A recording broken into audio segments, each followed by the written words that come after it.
The soldier hadn't slept in 3 days. Dust from the Mesopotamian road caked his armor, his throat raw from desert air. But none of that mattered now.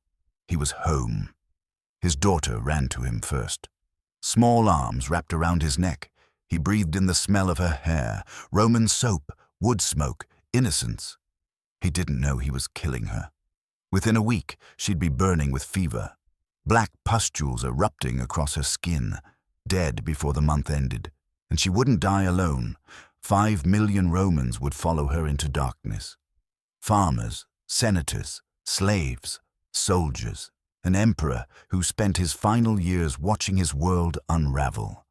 The mightiest empire humanity had ever built, brought to its knees not by barbarian swords, but by something no legion could fight, no wall could stop, no god could cure. This is the Antonine Plague, Rome's first pandemic. The invisible catastrophe that ended Rome's golden age and began its 300-year fall. The moment the eternal empire discovered it was mortal. To understand why Rome was perfectly designed for catastrophe, we must examine the 5 pillars that made it magnificent and vulnerable. First, the connectivity curse. Rome didn't just build an empire, it built a network. 50,000 miles of roads linking Britain to Babylon. Sea routes connecting every port on the Mediterranean. A merchant in Alexandria could ship grain to Rome in 2 weeks. News traveled almost as fast as horses could run. This was Rome's genius. Also its death sentence. Second, the military machine. 300,000 soldiers stationed from Scotland to Syria. Legions constantly rotating, German auxiliaries sent to Egypt, Syrian archers deployed to Gaul. Every transfer, every campaign, every triumph brought men from one corner of the empire to another, and everything they carried with them. Third, the urban density trap. Rome itself held 1 million souls, 1 million people packed into apartment blocks called insulae, 6, 7 stories high. Families of 8 sharing single rooms, shared latrines, shared water, shared air. In these warrens, disease didn't spread, it exploded. Fourth, the immunity gap. For generations, Rome had been blessed. Localized outbreaks, yes. Regional famines, certainly. Fifth, the fatal flaw, the philosophical blind spot. Roman medicine was advanced for its time. Surgeons could amputate limbs, set bones, perform cataract surgery. But disease? Disease was imbalanced humors, bad air, divine punishment. The concept of contagion, that sickness could pass invisibly from person to person, existed only in fragments. Physicians would lean close to examine patients, breathe their exhalations, touch their pustules, then walk directly to the next patient. Rome had built the perfect network for spreading a pandemic, and no one understood why that mattered. Stand in Seleucia in the year 165 AD, and you'd witness Rome at its zenith. The city gleamed, a jewel of Mesopotamia, freshly conquered by Emperor Lucius Verus. Roman eagles flew over temples that had seen Alexander the Great. Legionaries celebrated in streets older than Rome itself. The smell of victory hung heavy. Roasting meat, Syrian wine, the metallic tang of blood not yet washed from the stones.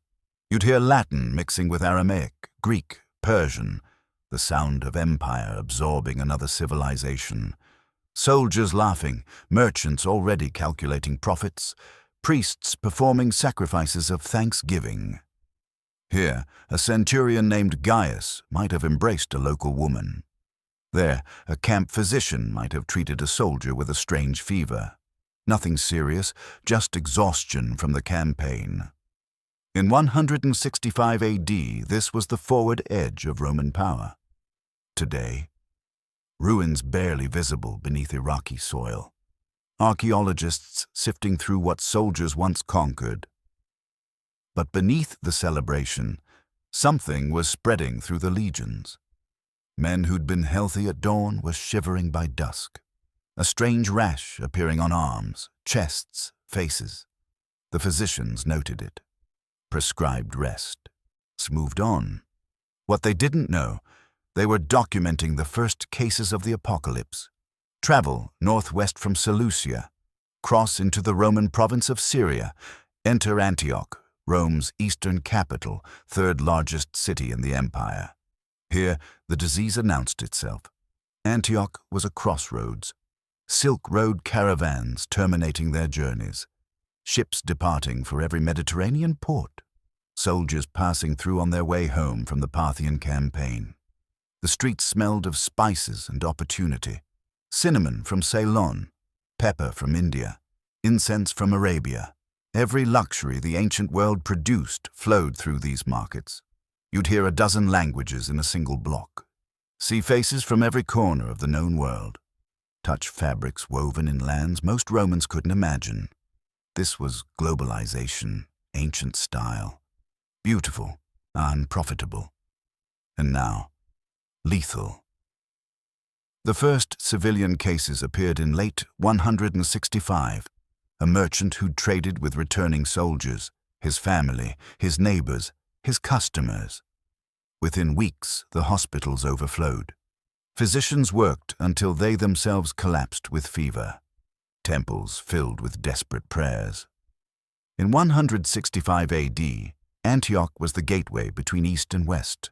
Today, modern Antakya in Turkey sits atop those ruins. Tourists photograph Byzantine mosaics, never knowing they're walking above mass graves. The pattern was set. The disease followed the roads, followed the trade routes, followed every connection Rome had built, and Rome had built more connections than any civilization in history. The legions began their march home in the spring of 166. Tens of thousands of soldiers moving westward, heroes returning from victory over the Parthian Empire. They carried plunder, slaves, stories of conquest. They carried something else. The march from Mesopotamia to Rome typically took 3 months. 3 months of camps shared with local populations. 3 months of soldiers visiting towns, buying supplies, seeking entertainment. 3 months of breath and touch and contact with everyone along the route. The disease traveled with them like a shadow. Antioch to Ephesus. Soldiers resting in the great city of Asia Minor. Visiting the Temple of Artemis, one of the 7 wonders. Mingling with pilgrims from across the Greek world. Ephesus to Athens, the cultural heart of the ancient world. Philosophers and students, theaters and gymnasiums. Every institution designed to bring people together. Athens to Brundisium, crossing into Italy itself, so the homeland. Rome, awaiting its victorious sons. Each city told the same story. Celebration, then sickness, then death, then silence. It wasn't a march. It was a funeral procession that didn't know it was dead yet. The triumph of Lucius Verus in October 166 was everything Rome demanded. Crowds packed every street. Flowers rained from windows. The emperor rode through the forum in a golden chariot. Prisoners and plunder displayed behind him. Rome had humiliated Parthia. The empire's eastern frontier was secure. The cheering was deafening, so was the coughing. Within the crowd, some spectators felt the first shivers. A headache dismissed as too much wine. A rash blamed on the autumn sun. Nothing serious, nothing to interrupt the celebration. But Galen noticed. Galen of Pergamon, the most brilliant physician in the Roman world, non-personal doctor to emperors. The man whose medical theories would dominate Western medicine for 15 centuries. He watched the triumph. He watched the crowds, and he watched his patients multiply. First dozens, then hundreds. The symptoms followed a terrible pattern. Fever, sudden and intense. The body burning from within. Then the rash, pustules erupting across the skin, blackening as they aged. The throat and intestines ulcerating. Patients unable to swallow, racked with bloody diarrhea. Death coming within days for the unlucky, within weeks for the rest. Galen documented everything with clinical precision. He noted which treatments helped, which did nothing, which seemed to accelerate the dying. Mostly, he noted that nothing worked. Those who survived, he would later write, bore scars for life. Those who didn't, he left the sentence unfinished. Some horrors exceeded even a physician's vocabulary. This was the moment. The disease wasn't in some distant province anymore, wasn't among soldiers who could be quarantined, wasn't in foreign cities that could be ignored. It was in Rome, the heart of the world, the city of 1 million souls packed into narrow streets and towering tenements. What happened next wasn't an epidemic spreading person to person. It was an explosion. The insulae, those apartment blocks climbing 6, 7 stories into the Roman sky, became vertical death traps. One sick family on the ground floor meant every family above breathing the same air, sharing the same stairwell, touching the same walls. The public baths, Rome's pride, where citizens of every class mingled in warm water, became incubation chambers, and the sick and healthy sharing pools, sharing towels, sharing disease. The markets, the temples, the theaters, the forums, every space designed to bring Romans together now brought them together to die. At its peak, 2,000 Romans perished every day, 2,000 funerals, 2,000 pyres, 2,000 families shattered, and it was only beginning. The roads that connected Rome to its empire now carried death in the opposite direction. From Rome to Gaul, to Hispania, to Britain, to every corner of the Mediterranean world. There was no wall high enough, no army strong enough, no god powerful enough to stop what came next. The Antonine Plague had arrived, and Rome, eternal, invincible Rome, was about to learn the limits of power. Galen left Rome. The greatest physician in the ancient world, the man emperors trusted with their lives, he fled. Later, he'd claim pressing business in his hometown of Pergamon. Scholarly research that couldn't wait. No one believed him. But before he left, he documented what he saw. His clinical observations remain our clearest window into the horror. The symptoms he described, fever, pustules, internal ulceration, suggest smallpox, or possibly measles encountering a population with zero immunity. The diagnosis matters less than the death toll. What Galen witnessed in those early months would haunt his writings for decades. Patients arriving at his door already beyond saving, families begging for cures that didn't exist, the wealthy and poor dying with equal speed, disease caring nothing for status or sacrifice. He described the pustules in precise detail, how they began as flat red marks, to swelled into blisters, blackened and crusted, how patients who survived bore the scars forever, faces pitted, bodies marked. He described the fever's progression, the delirium, patients crying out for water, unable to swallow, the stench of bodies rotting from within before death arrived to finish the work. He described the moment hope died in patients' eyes. Then he left. We cannot judge him. The physicians who stayed died alongside their patients. Galen's survival meant his observations survived. His cowardice, if that's what it was, preserved our only medical record of Rome's first pandemic. Small comfort to those he left behind. In the Subura, Rome's most crowded district, the dying began in earnest. Neighbors who'd shared meals for decades now locked their doors against each other, the sick left to moan in stairwells, in bodies accumulating faster than they could be removed. The smell was unbearable. Not just death, death mixed with sewage, with rotting food, with the smoke of inadequate pyres burning day and night. Fathers faced impossible arithmetic. 3 children sick, only enough money for medicine for one. Which child do you save? Which do you watch die? Mothers held infants with blackening skin, knowing what came next. Unable to look away, unable to stop it. The ties that bound Roman society, family, obligation, duty, began to fray. Commerce ground to stillness. What merchant opens his shop when customers might be carrying death? What customer risks the market when home feels marginally safer? The great trading houses fell silent. Ships sat in harbor, crews too depleted to sail. Caravans stopped arriving, the roads too dangerous, and the destinations too dead.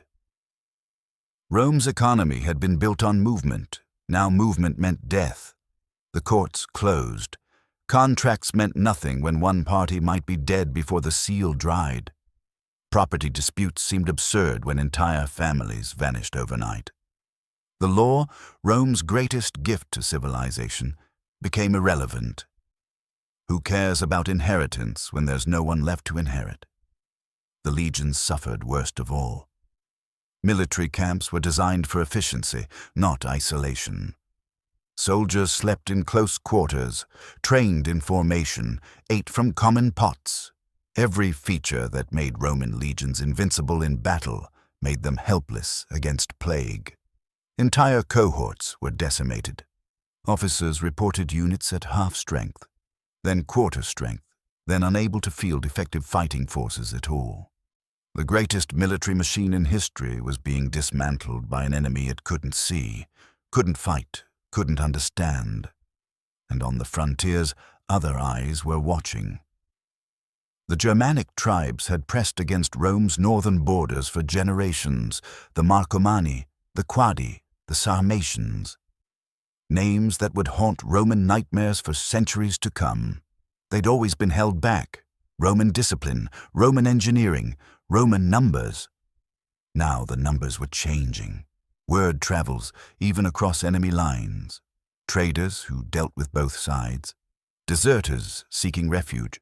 Prisoners who escaped and returned with stories. The stories all said the same thing. Rome was dying. In 166, the tribes began testing the frontiers. Small raids at first. Probing attacks against undermanned fortifications, and each success revealing how thin the Roman lines had stretched. By 167, they weren't probing anymore. The Marcomanni crossed the Danube in force. For the first time in 3 centuries, Germanic warriors stood on Italian soil. They reached Aquileia, close enough to Rome that senators could imagine barbarian fires on the horizon. The Senate panicked. Emergency measures. Gladiators conscripted into legions. Slaves offered freedom for military service. Bandits pardoned in exchange for enlistment. Rome was fielding an army of the desperate against an enemy sensing blood. Marcus Aurelius had never wanted to be a war emperor. He was a philosopher, a student of Stoicism, a man who wrote meditations on virtue, duty, and the acceptance of fate. His private journals, never intended for publication, reveal a mind seeking tranquility amid chaos, and fate had other plans. When the plague struck and the borders crumbled, Marcus faced choices no philosophy had prepared him for. He sold imperial treasures to fund the legions, gold plates, silk robes, jeweled ornaments accumulated over generations. Auctioned in the forum like common merchandise. The message was clear. Everything was at stake, even imperial dignity. He marched north to face the Germanic threat personally. An emperor in his 50s, health already fragile, leaving Rome's comforts for military camps and frontier mud. For 8 years, Marcus Aurelius fought the Marcomannic Wars. 8 years of campaigns, negotiations, betrayals, and temporary victories. 8 years of watching his empire bleed from 2 wounds. Plague within, invasion without. His journals from this period are devastating. "Just when you arise in the morning," he wrote, "think of what a privilege it is to be alive, to breathe, to think, to enjoy, to love." He wrote this while soldiers died around him, while messengers brought news of cities abandoned, populations halved, legions shattered. Stoicism teaches acceptance of what cannot be changed. Marcus had much to accept. He would spend his remaining years on the frontier. He would never see Rome at peace again. He would never see his empire whole. At its peak, the Antonine Plague killed 2,000 Romans daily, just in the capital. The provinces added uncountable more. Modern estimates suggest 5 million dead across the empire. Perhaps more.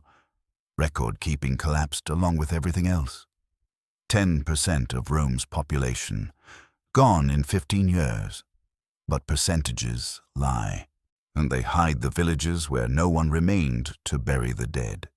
The estates where slaves and masters rotted together. The legions where centuries of military knowledge vanished with the men who held it.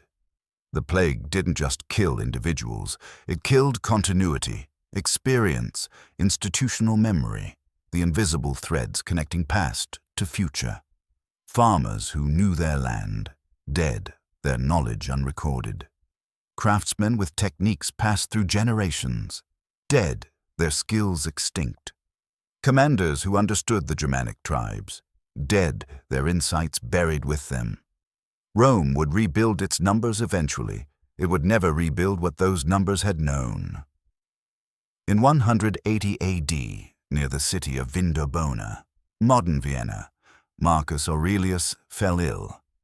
The plague had reached him at last. He was 58, exhausted by nearly 2 decades of crisis, his body finally surrendering to what willpower had held at bay. His final days were spent not in Rome's palaces, but in a military camp, surrounded by the soldiers he'd led for years. He refused elaborate treatment, accepted what was coming with the stoic dignity he'd spent a lifetime cultivating. His last recorded words concerned his son, Commodus, who would succeed him. "Do not disdain death," he told his attendants. "Welcome it as one of the things nature wills." Then the philosopher-emperor died, and Rome's last great ruler was gone. What followed was Commodus, vain, brutal, unstable, a man who fought as a gladiator, declared himself a god, and was eventually strangled in his bath by his wrestling partner. The Golden Age ended with Marcus Aurelius. What came after was decline, disguised for centuries, but inevitable from this moment forward. The plague hadn't just killed an emperor. It had killed an era. The plague burned itself out slowly, not through medicine, not through prayer, simply through the brutal mathematics of disease. Eventually, the survivors carried immunity, and the dead could no longer spread infection. By 180 AD, the worst had passed. But what remained? Travel through the empire in 190 AD, and you'd witness a haunted landscape, villages abandoned entirely, houses standing empty, fields returning to wilderness, tax collectors arriving to find no one left to tax, military recruiters searching for young men who no longer existed. In Egypt, papyrus records reveal the devastation. Villages that once held hundreds now counted survivors in dozens. Agricultural land lying fallow because no hands remained to work it. The breadbasket of the empire producing crumbs. In Gaul, entire estates were deserted. Wealthy families who'd fled the plague never returned, dead in their country retreats, or simply vanished into history's silence. In the East, cities that had thrived for centuries became shadows. Populations halved, markets empty, temples echoing with the prayers of the few. Rome itself recovered faster. It always did. Fresh immigrants from the provinces, slaves from new conquests, the capital's gravitational pull drawing humanity back toward its center. But even Rome was changed. Neighborhoods that had hummed with industry stood quiet. Trades that had passed from father to son ended abruptly when both died in the same week. The city rebuilt its numbers. It couldn't rebuild its soul. History remembers disasters for destruction, but the Antonine Plague created as much as it killed. Christianity found its moment. While pagan Romans fled the sick, Christian communities organized care for the dying, their own and others. They believed suffering had meaning, that death was transition, not ending, that caring for the afflicted was sacred duty.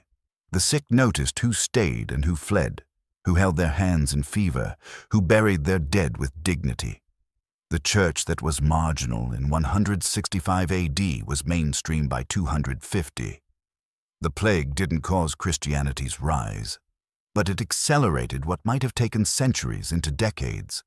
The empire's demographics shifted permanently. With Roman citizens dying faster than they could be replaced, emperors made desperate choices. Germanic tribes, the same peoples raiding the frontiers, were invited to settle within Roman territory, were given land in exchange for military service, welcomed as federati, allies bound by treaty. It solved the immediate problem. It created a larger one. Within 2 centuries, those settlers' descendants would rule the Western Empire. The barbarians weren't coming. They were already inside. The economy transformed from expansion to survival. For generations, Rome had grown. New provinces, new trade routes, new sources of wealth. The plague ended that trajectory. Suddenly, the challenge wasn't growth but maintenance, not conquest but defense, not building new infrastructure but preserving what remained. The empire that emerged from the Antonine Plague was smaller in spirit than in territory, cautious where it had been bold, defensive where it had been aggressive. Rome would endure another 3 centuries, but it would never again reach for more. Marcus Aurelius lies in a mausoleum in Rome today, his ashes interred beside emperors who came before, his legacy debated by scholars who came after. They call him the last of the 5 good emperors, the final ruler of Rome's golden age, the philosopher who faced catastrophe with dignity and left a manual for enduring suffering. His meditations survive. Private thoughts never meant for publication, preserved by accident, read by millions. Generals and presidents have carried copies into battle. Prisoners have found solace in his words. Ordinary people facing ordinary trials have drawn strength from a man who faced the end of his world. "Waste no more time arguing about what a good man should be," he wrote. "Be one." He tried. History suggests he succeeded. But even good men cannot stop plagues. And what Marcus Aurelius couldn't know, this was only the beginning. 60 years after his death, another pandemic would strike, the plague of Cyprian, killing perhaps 5,000 daily at its peak. Then another. Then another. Each crisis finding an empire weaker than before. The Antonine Plague didn't destroy Rome. It began the destruction, cracked the foundations, thinned the walls, made everything that followed possible. When the Visigoths finally sacked Rome in 410 AD, they weren't conquering a healthy empire. They were finishing what disease had started 2.5 centuries earlier. Where legions once marched toward Parthian glory, tourists now photograph ruins barely visible beneath Iraqi soil. Where Antioch connected east and west, modern Antakya hosts visitors who never learn they're walking above mass graves. There where Marcus Aurelius wrote his meditations by military campfire, Vienna rises, a city that forgot the emperor who died in its ancient shadow. The Antonine Plague has been largely forgotten, overshadowed by the Black Death, overlooked beside modern pandemics, a footnote in textbooks if mentioned at all. But its consequences shaped the world. The Christianity that defines Western civilization, accelerated by plague. The fall of Rome that ended antiquity, initiated by plague. The demographic patterns that created medieval Europe, determined by plague.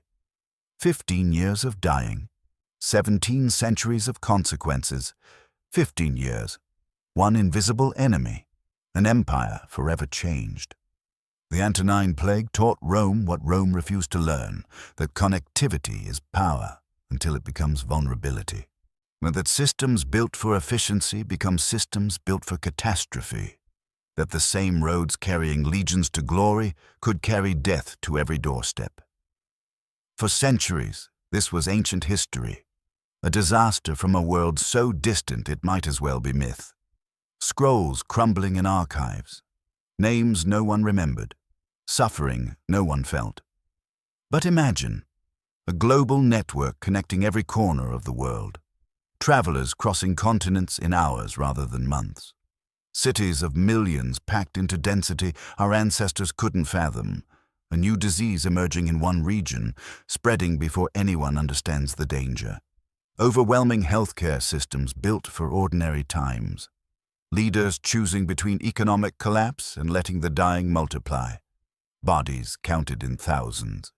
Then tens of thousands. Then millions. Does that sound like 165 AD? Or does it feel uncomfortably like yesterday? Rome believed it was eternal, believed its systems were unbreakable, believed that what had always worked would always work. Rome was wrong. History doesn't repeat, but it rhymes. And the tests have a way of coming back. Different in detail, identical in essence. The question is never whether catastrophe will return, only whether we've learned anything since the last time. The Antonine Plague is gone. The lesson remains. What we build to connect us can destroy us. What makes us powerful makes us vulnerable. And empires that believe themselves invincible are already dying. They just don't know it yet. Which civilization's secrets should we uncover next? Let me know in the comments. I'm watching the past so we can understand the present.